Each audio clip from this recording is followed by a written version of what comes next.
Hey, welcome to Lab, the podcast. First podcast of 2025, which is absolutely unreal to say 2025. And we're only a few days into it, but here with me, director of our lab initiative, Christina Kruse. Christina, Happy New Year. Happy New Year, everybody. Yeah, it's amazing. You just said we're only 9 days in, and so much has happened even while we're recording this episode. California is like on fire. So by the time this airs, I think in a week or so, praying that the destruction doesn't keep expanding. But right now, what a tragedy. So everybody's praying for everybody, friends, family, and for all the people in California. Just, it's tough. You have family out there? Matt was in Southern California in San Diego. Yeah, So out of the area. Far enough away that I don't think there's going to be any influence. So, but yeah, it's heartbreaking to see. I mean, it's one thing to have a forest fire, but to have a fire in like downtown, heavily populated areas, is like a whole other situation. Yeah, it's a hard way to start the year. We were talking about too, just the strangeness of having fires in December. I mean, you have wildfires in the summer. All the West Coast really struggles with that all through the summer months. But to have like a December, January so dry, it's scary. So hearts, prayers, thoughts, and anything that we can do, we're all thinking about and praying for everybody out in California. So. 2025 and January is always, every time we enter a new year, we start with something that's really near and dear to V3's heart, because January is Human Trafficking Awareness Month. And so that's what's on the table for the conversation today. We're actually starting January with this conversation, and the whole month we're going to be talking to people about this issue and about the lab initiative. So maybe give us a quick glimpse. You know, a few of these conversations that are coming. We're going to start today kind of talking about the issue, and then what's next for the rest of the month. Then we have a wonderful interview with the RAFA organization. So it's a newer organization for us to get a chance to talk to. I believe it's based out of Missouri. So you talk about one side of the country getting fires. So Missouri, I'm pretty sure they're snowed in, at least my friends I've Right now, talked to for in sure. Kansas and Missouri. So the dichotomy of what goes on in our country is pretty crazy. But you're going to be able to talk to Stephanie. And then later in the month, we're also going to hear from a board member of Oak Rock that we have been partnered with for the past year. We should be phenomenal to get an update from them and everything they've done. And then we're going to close out the month with an artist, a local artist over in St. Pete named Dee. And she is going to share her artwork around, she started with the Stations of the Cross, but now she has actually created a Station of the Cross for human trafficking. So it's just, as hard as human trafficking is, it is really powerful to see artwork come out of it, because I think when you see, we know V3 loves art. So when you see art, it really can be super impactful. And I think arts can almost push us further than like a photograph. So I think it's going to be a really cool month to see different organizations, hear some success stories, hear what's going on in the world, and then also like get that art influence. Because typically when I think human trafficking, I don't think art. So it's going to be an action-packed month of just awareness and learning about different organizations out there. Yeah.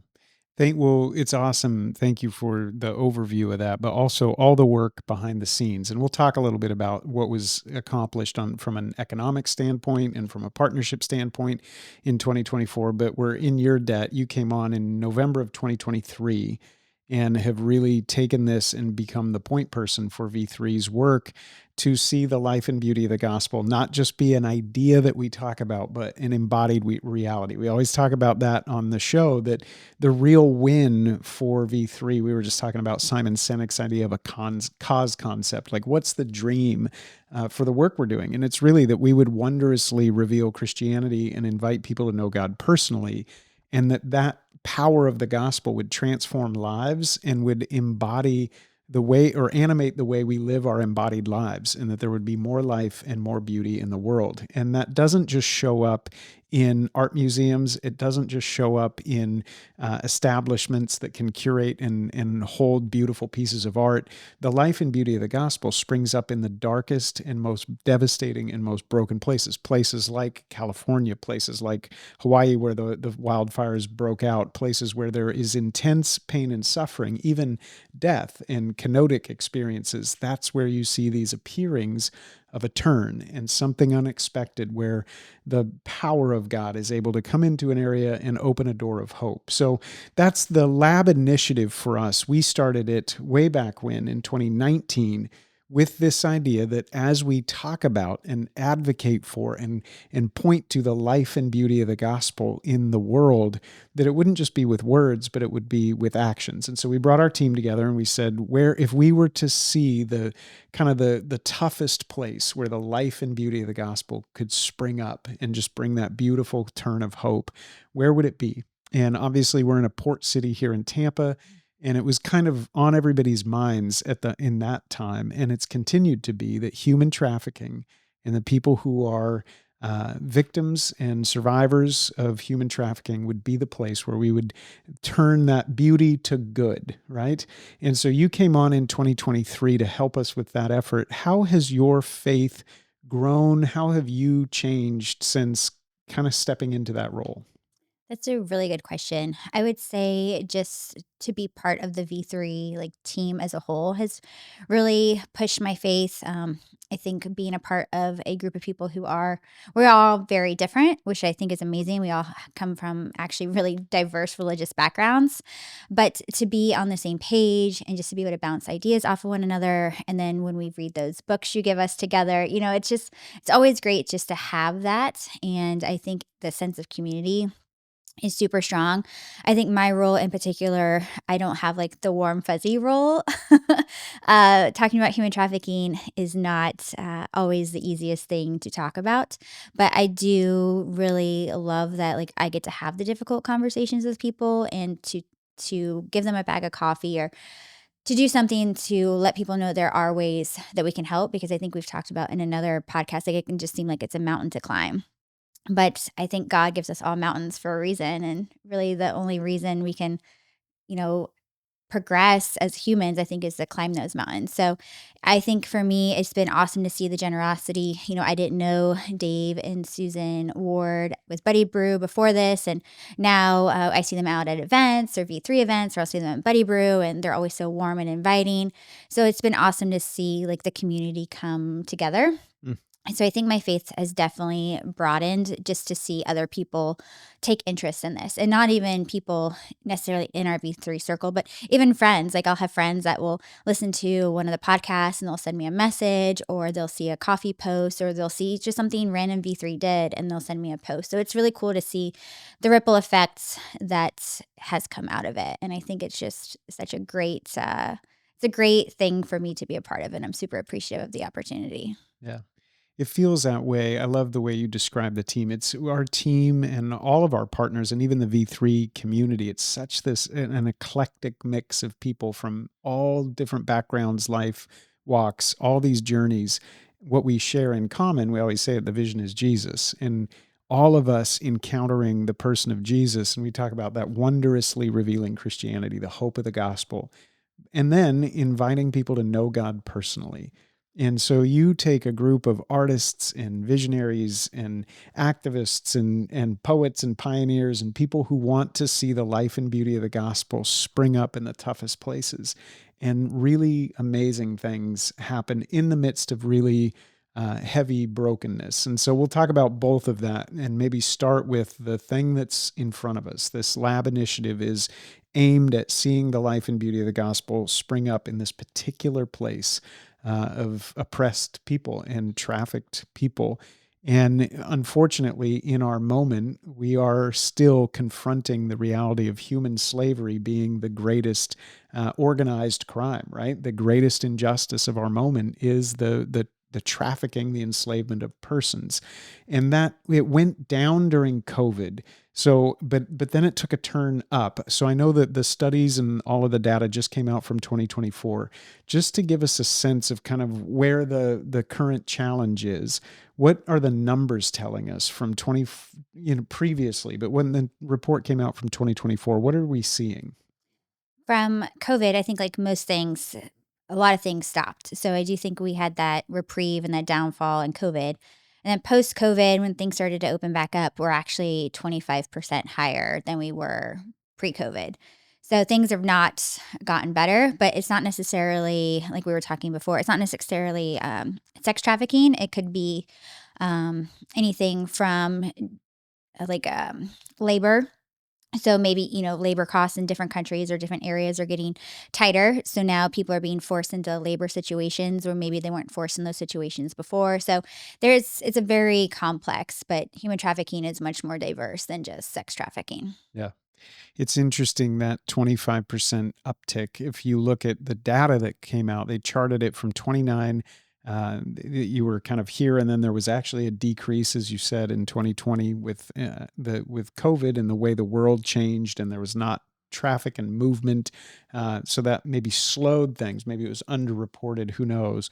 But the reporting statistics are back up 25% greater than what they were in 2022. So this is still, we're actively engaged in this, and every single one of you who are listening are a part of that, right? And what we hope to do is just through these conversations keep the issue in front of us. That's why I think January, being National Human Trafficking Awareness Month, is so good, because it puts it back in front of us as we start the year to say again, these are real people. We always say, C.S. Lewis, this beautiful weight of glory language that he put out, that there are no mere mortals, no, not one. You've never met one. And for the gospel, human persons made in the image of God, uniquely shaped and formed in a mother's womb, life is precious, and we're a yes to life. And the life and beauty of the gospel is a powerful affirmation and yes to human life. And that's 61% of the victims of human trafficking, the data shows, are females, adults, and children. And I have the statistics somewhere on the breakdown, but it's so heartbreaking to think that 61% of that overall number are young girls. But then you think of the other side, and there's boys involved in that. When you heard that statistic, what jumps to your mind when you hear that breakdown of 61%? That leaves an entire other group that isn't talked about as much. Yes, I was really surprised that the male part of that statistic was so high. I would have thought the female would have been closer to 80 or 90%. So it is really um, everyone can be affected. It's not just a female problem. It's not really just a young person problem. I mean, I think human trafficking is so diverse, and there's so many threads we can pull on. You obviously have the sex trafficking, the labor trafficking, then you have like organ harvesting, you have, human sacrifice. And I think at those points, I don't think gender really matters if you're looking for an organ. So there's so many things and so many ways that it's not just a one person problem, and it's not just a one country problem. I mean, this is globally going on all over the world, and then even on a global scale, we haven't seen this at home, but when you have conflict, you have a lot of people who are without. If all the men are going to fight, the women and the children are left to fend for themselves, so they're vulnerable, and then they could get displaced or taken advantage of. So it really is a multi-tiered, multifaceted issue that really affects everyone, regardless of, race, creed, economic, situation. So it is something that we need to look at as a whole, and not just try to be like, well, this is this problem or this is that problem. No, it's like everybody's problem. Yeah. Yeah, and numbers can be so weird. It's important to use data and to think about it in terms of numbers, but always holding intention that every single person is a person, that it's a human life that is precious in the sight of God and also our neighbor. And that's the beauty of the gospel is we say, who is my neighbor? All of these people are our neighbors, and what the gospel envisions is not a partial flourishing and delight. It's universal flourishing and delight, this shalom, this prince of peace that we just celebrated in Christmas, that shall reign. And right now we get to say that is the reality, post resurrection, Christ reigning, and he has defeated sin and death, and ultimately he will reign. And we long for the day where everything is set right. And until then, we get to point to that day with our embodied lives and the choices that we make. And it impacts, I just saw the number, 39% of those 61 are adult females and 22% children females. So if you take that 61%, you say 39% of that 61, those are adult women who are being enslaved primarily for the purpose of sex trafficking. 22% of that 61 are children, female children being used and exploited for the purposes of sex crimes. And that's not just, it's not just in ways that you might think or see in a movie, but even pornography and child pornography. I know Oak Rock Foundation is working hard trying to combat some of those areas. So we'll come back to Oak Rock's work and how we can help them. But it's good for us to think in terms of numbers, but people. And kind of shifting the conversation to partnerships, well, I was stunned by this fact that came out in the 2024 report that 74% of the perpetrators of human trafficking are actually involved in organized crime.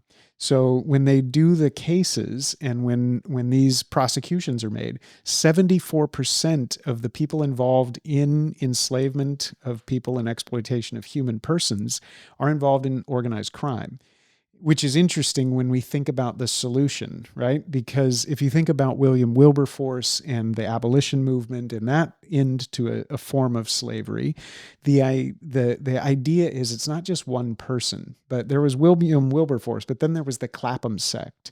And so much good work has been done to identify that it's actually dense networks. It's actually the organization of people and institutions and a whole culture that starts to combat something and shift. And you see that on the other side, that it's organized crime. It's a very organized and intentional effort to enslave and traffic persons. So shifting the conversation, what we're trying to do with the lab initiative is think like that, not just think about individual choices, which are involved, but think about a dense network. So that's part of what we've done with Freedom Roast, is trying to stitch together and participate in more of a dense network fashion, a solution to that problem. So talk a little bit about Freedom Roast and the partnership with Buddy Brew, because I think it highlights that power of how a dense network forms. So I think we're super lucky that we have a few avenues of a dense network. I mean, Christians as a whole, are a pretty dense network, but you don't have to be a Christian to participate. You don't have to be a Christian to drink Buddy Brew. So we also have the dense network of coffee drinkers, which can be pretty loyal, loyal That's right. fanatical people as they are. So yeah, God bless coffee drinkers. And then we have like the community of where we all are, and we're in Florida. Maybe you're listening, you're not in Florida, but you probably have a great network and community there where you could start something. And I think that is beautiful. But particularly on the coffee drinkers and the partnership in the community, the dense community, and really the organize we can do is it does start with an individual. So it's just switching your coffee purchases from what you're currently buying over to Buddy Brew. And if you are an avid coffee drinker, it's probably not going to be that big of a financial switch. I know there's a lot of great coffees out there, but Buddy Brew, the owners are Christian based. They do everything above board. So even beyond fair trade, which is amazing. So the farmers that they're getting the beans from are treated and provided a livable wage, like beyond a livable wage, which is incredible. And they actually have a relationship with those farmers. And then particularly the Freedom Roast, Buddy Brew has a bunch of different roasts, but the Freedom Roast that they partnered with V3 on, $3 from every bag of that sold goes to fight human trafficking. So this mountain that we're climbing of helping to end human trafficking can literally be solved with your monthly coffee consumption, and that's all it takes. So regardless of your religious affiliation or your faith or your beliefs or any of that, I think at the core of all human beings, we know that trafficking or taking advantage of another human being is not right inherently. Like, it doesn't matter what religion you are, inherently that's just not right. Well, we can rectify that with simply drinking coffee and good quality coffee. It's not just slapping a logo on something. It's actually good quality, and the company stands by everything that they do. Yeah. I love that you brought in the justice side of how the coffee is sourced and roasted and transported. All of that is involved. But this is what we're saying. We talk about these huge numbers in this giant hill to climb of our day, right? The trafficking and enslavement of persons is the greatest injustice of modern times. Full stop. So this is an us issue. It's a global issue. It's a gospel issue that we can't say something with our mouth about the truth of the gospel without it calling us to participate in these incredible ways for justice, right? And both those are true, right? It's an announcement that God has acted and done something apart from us. We're not trying to make or earn or accomplish something in lieu of God. God has done something, and it's in light of his affirmation of the dignity of human persons. And it's in the image of God, then, who is a just God who acts on behalf of the broken, that then we follow in that way, sacrificially saying yes to life, right? In all these ways. And the dense, we say these terms and they can sound so abstracted and academic, but this is how change happens, right? When you go back and you reverse engineer, how did big change happen? How did big movements happen in the abolition movement? Well, it was William Wilberforce and a dense network, and trade began to shift, and economics were involved, and things eventually broke loose. And that impacts real lives and real people. We are going to see the same thing, and we are seeing it with things like the Lab Initiative. And it's not the only one, right? Cow and Wax Company, they've been on our show, Tim Tebow's Foundation, all these different organizations are working. That is one giant dense network Yes, for sure. that's all starting to coalesce. So we happen to have one piece of this with Buddy Brew and coffee, right? So the idea with drinking coffee is, how do we shift one consumer choice? And by shifting that one consumer choice, create a partnership with someone on the coffee side who will provide a common good on the other side of that consumer choice. So I will give you great coffee, ethically sourced and really well crafted and curated coffee. And in return, you will transact economic resource, and a piece of that economic resource will be directed directly back into fighting human trafficking and caring for survivors. That's what the hard work that Christina has done and that our team at V3 has done and that David and Susan have partnered with. Those are hard fought wins. So cheers to you and everybody else. Like, that's little by little. And scripture said, don't despise the day of small beginnings, right? Like, little by little, these things shift. And what we said at the outset was this partnership would create $3 every time someone engaged this purchase of Freedom Roast coffee. And again, those numbers seem small, but something happens when we all participate together. So you get to celebrate what happened just the other day at Buddy Brew. We got to be with Dave and Susan and talk about the back end impact of that. Yes. So having that partnership with them and doing like a social commerce, and like you said, just making that one switch. And, maybe you're not even a coffee drinker, but maybe someone in your life is. You can always just give a bag, Pass it on. Yep. pass it on.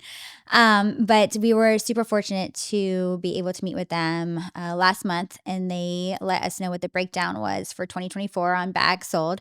And we sold 833 bags of coffee. And if you multiply that by $3, so they gave us a check for $2,499, which is awesome. So Amazing. that is a great baseline now that I have like a solid year under my belt and kind of know where we stand. I think that is a great baseline to start to like goals for 2025. And talking to Dave, he was like, I'd love to see this number get 10x. And I'm like, yes, let's do it. So, they're on board and they're really open to any ideas we have as far as how to get the word out. We're open to partnerships. We have several local Tampa churches that are serving Buddy Brew coffee, the Freedom Roast that have switched out their coffee for their congregation and their parishes, which is phenomenal. So if you're listening to this, and you would love to have your parish be a part of our V3 Buddy Brew family, please reach out to us. My email is Christina@vuvivo.com. And we'd love to be able to do that. We're also looking at participating in some events to have Buddy Brew on site to give out samples and ways awareness around that. And really, we're just looking for any avenues possible to provide some partnerships. So it's been super, super fun. Have a great team of a lot of ideas. And I think having 1 year of like figuring things out, all of us, not just me, but I think even Dave and Susan kind of reinvigorating, what their goals are for this. I think 2025 is just going to be a super incredible year. Yeah. Yeah. It's so good. That $2,499 And again, I want to celebrate how beautiful this is because these are things that we're buying anyway, right? I'm already making a choice to buy coffee. So it's shifting this finite, like hairline little decision of my consumer choice says maybe even just once a month, I will buy one bag of Freedom Roast. That's 800 and how many bags? 833 total for 2020. So Mhm. 833 bags of coffee. And you go, okay, well, that's really small. And I say, absolutely it is. And you think about how many hundreds of thousands of people are in Tampa Bay. Now you extrapolate that out, how many millions of coffee drinkers. Then you across to the West Coast, Midwest, all the places that Riley can maybe dig this data up on the fly. But how many countries is Lab the podcast being listened to in? I think it's extraordinary when you start thinking. We see numbers show up from Germany and the Middle East and Europe and all of these different areas of the world when all of those start to translate to little individual consumer choices, that number from 833 will go, they call it the J curve. The backside of that growth is going to go like this. Yeah. And it's just a timing thing. Yeah. 52 52 countries. Yeah, that's countries. incredible. Isn't that incredible? And I'm sure, not to paint doom and gloom, but I'm sure all 52 countries probably have some sort of human trafficking Yeah, it's a issue. global issue. Yeah. So, I mean, to be heard in 52 countries is amazing. And I'm sure we can figure out how to get coffee to you if you're one of those 52 outside of the Find a way. US. We'll Yeah. figure it out. But yeah, I think it's just incredible to see the impact. And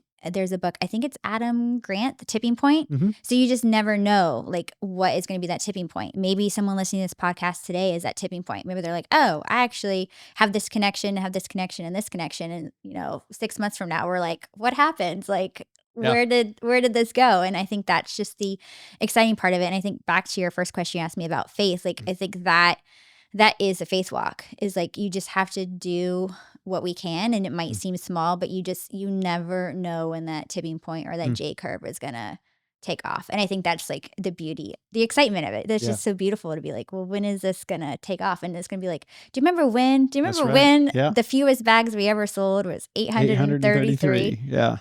Come on. And that's the beauty. Like, what are we doing? That's the whole thing. People talk about there's a deficit of meaning and a disenchantment in culture. And there's a malaise that just settles in. And it feels like we're so disconnected and isolated and separated. And yes, true in modernity in so many ways. But things like this, and even the Lab, the podcast community and V3's community, it starts to become this dense network where you might be in Missouri or San Diego or Chicago or another 52 countries around the world that listens to Lab, the podcast. And we go, you are a part of the life and beauty of the gospel in the world. Now let's think and pray, ora et labora, work and pray. Like, how can we trust God with 5 loaves and 2 fish? So we have 833 bags. That turns into $2,499. Well, here's the exciting thing about V3's network. Because we are a partnership for strategic evangelism, people are supporting the work of V3 in so many different ways. And so because of our partnerships, we actually get to double that number. Woo woo. Yes. So now we have the resource to double the $2,499. So now we get to send a check to Oak Rock. You'll be delivering that check in just a couple weeks, I think maybe next week. We'll get to send $5,000 out the door to go immediately get back into fighting human trafficking, caring for survivors. And so it's exciting to think about this and that we get to do it. Us together is the way. 5 loaves, 2 fish, seeing the life and beauty of the gospel in the world. So thank you to all of you who are our partners, ongoing partners of V3. Thank you to everybody who is purchasing coffee. And you mentioned a couple ways, but I want to pull on that thread a little bit because it's January and we get to think outside of the box. For a moment, right? There might be people listening in their offices, people who are attending churches, people who work for distributors or grocery, or think a little bit outside of the box. How do people get involved? If you're that person who has maybe it works in a corporate office and is already buying coffee, they know that their office is serving coffee. How does that person get connected to the wholesale process at Buddy Brew so that their company, maybe in Chicago, can start serving Buddy Brew? So there's a couple of ways. If they want to, they could just reach out directly to Buddy Brew. They have great customer service. They're super easy to deal with.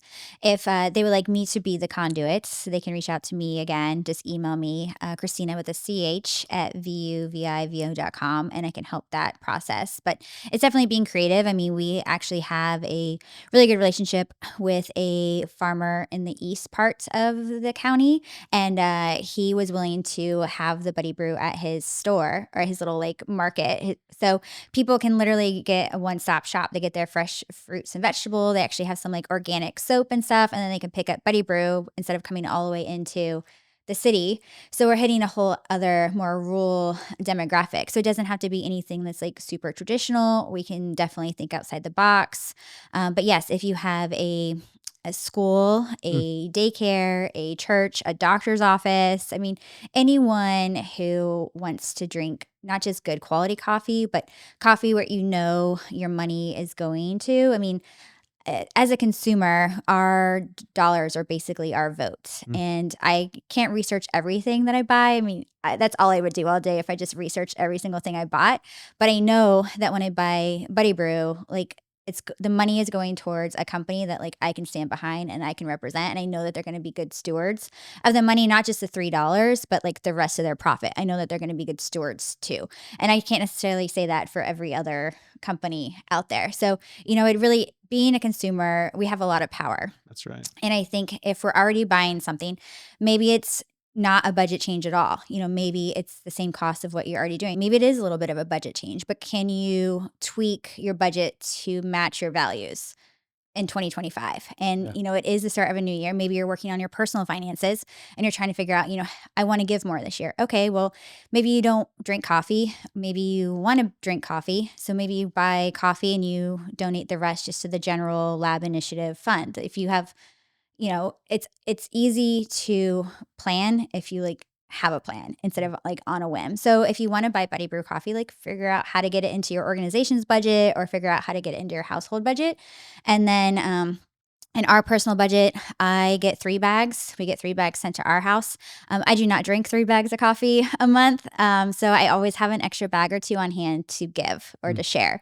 And that's been super impactful. And people really appreciate just getting a bag of coffee because you were thinking about them or as a thank you gift. So that's super easy to do. Buddy Brew also can do custom bags. So if you have a corporate event coming up and you want your corporate logo on the Freedom Roast, what shows people where you stand on your values than giving them a bag of Freedom Roast coffee with your corporate logo on it. So they can do that for you. They can also do smaller, like the gift size bags. So if you have a wedding or something coming up, a party, they can do that. And then for some of our larger organizations, they have the large 5-pound bags of coffee too that they can get. So really, we're problem solvers at the end of the day. Like we will figure it out. If you want coffee, we will figure out how to do it. If you want to make a donation, we will figure out how to do it. Just reach out to us and we will figure out how to solve the problem. Yeah. Yeah, it's so good. You brought up 2 things when you said schools.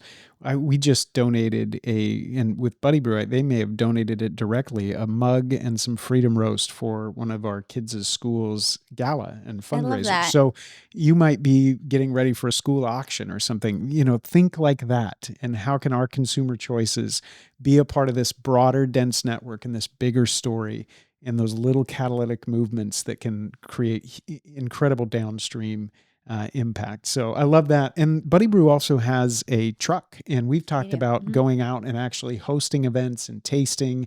I got to give a shout out to First Pres in the church here in Tampa. They actually had our whole team come to a church service on a Sunday morning. And when they made the switch to Buddy Brew, and we got to be in their lobby and talk to people who were a part of the church and just provide education so that people would know, hey, our church made this choice. And so even down to the coffee we serve, we are participating in the gospel in this way. And I loved Yeah, that. such a fun congregation. Like, what a great church, Yeah. First Pres. So Yeah. it's super exciting to see like people be excited about the coffee they're drinking and not just be like, yeah, I came to church for my coffee and donuts. Like your church is exemplifying their values and what they're serving you, Yeah. which I think is so special. And that was catalytic. I know Covenant Life now, there's other Yeah, churches there's other here ones. in Tampa now that are spinning off of that. So that's how it's going to happen. So, but it couldn't happen with just one individual. It is a dense network. It is thinking broadly and deeply about this. And it's also prayer. And last year, your word was prayer for the year. Like It was. Christina went into the year praying. And I just want to invite all of us to not neglect the reality of, all of our choices and dense networks and strategy and great people working behind the scenes. All of that is absolutely a part of it. And we're not on our own, and we get to pray about this. So if you could ask people to join us in prayer for particular things around the lab initiative, what's the call to pray? So my prayer in 2024 was just for supernatural growth. I Mm. just basically gave it up to God and said, whatever you do, you do.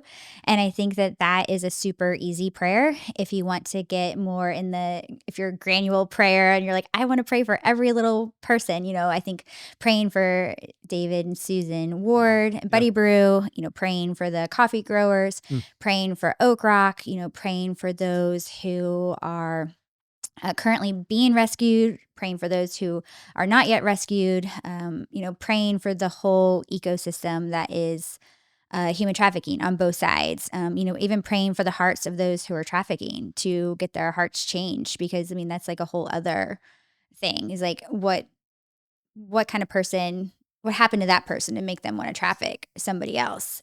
Because that's not a normal human thing to want to do. And then, pray for the V3 team. I will also take your prayers. So you can always pray for Yes, me please. as I, learn and fumble through this as we continue to grow this out. And just pray, whatever is on your heart. If you know someone specifically that's been affected, pray for them. Or if you want to be more like me and just give it up to God, just pray for supernatural growth. Like we will take that as well. So I love that. That's one of the most powerful things I think about this podcast conversation is the way that it has stitched people together in from so many different parts of the country, so many different aspects of life and beauty.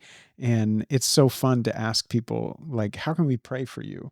And to know that people who are listening to this podcast are praying for Dave and Susan, business owners who are making difficult choices to continue to be able to cut checks and to give back and to do things like that. That's the stuff that we go, what does the life and beauty of the gospel look like in the world?